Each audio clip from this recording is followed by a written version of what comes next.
कहता, हमरा सैया जी के चाचा कहता कि लड़का तोहरे के पापा कहता, हमरा सैया जी के चाचा कहता।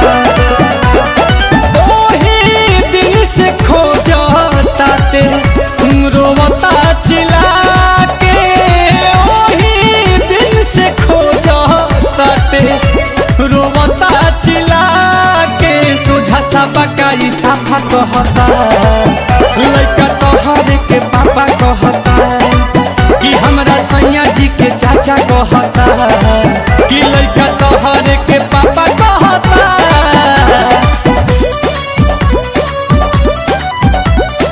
Music by Priyanshu Singh.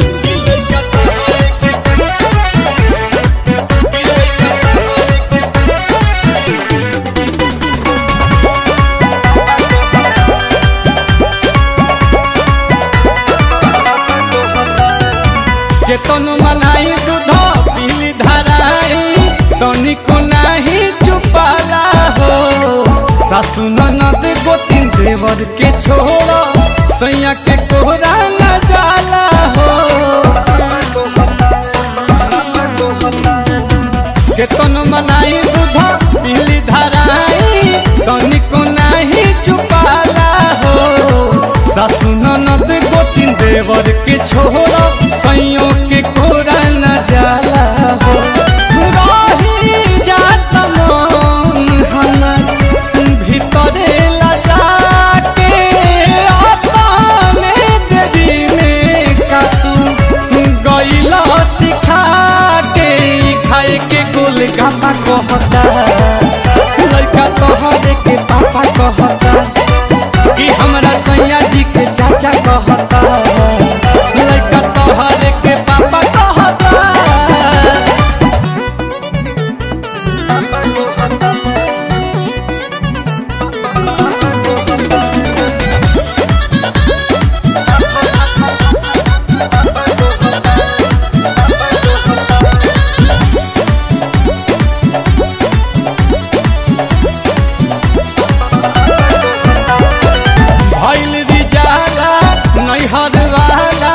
लगता कि भेद खोलवाई हो।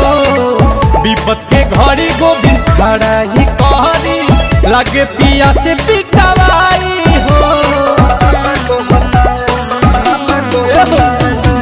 भइल रिजाला नैहर वाला, लगता भेद खोलवाई हो। विपत के घड़ी रोशन खड़ा ही कहरी, लगे पिया से पिटवाई हो।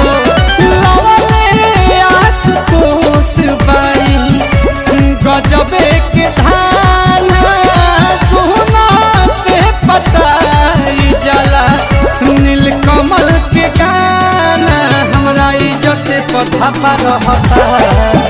लड़का तोहरे के पापा कहता कि सोझा साबा का ई साफा कहता, लड़का तोहरे के पापा कहता। ओही दिन से खोजता ते रोवता चिल्ला के, ओही दिन से खोजता ते रोवता चिल्ला के। सोझा साबा का ई साफा कहता, लड़का तोहरे के पापा कहता कि हमरा सैया जी के चाचा कहता, लड़का तोहरे के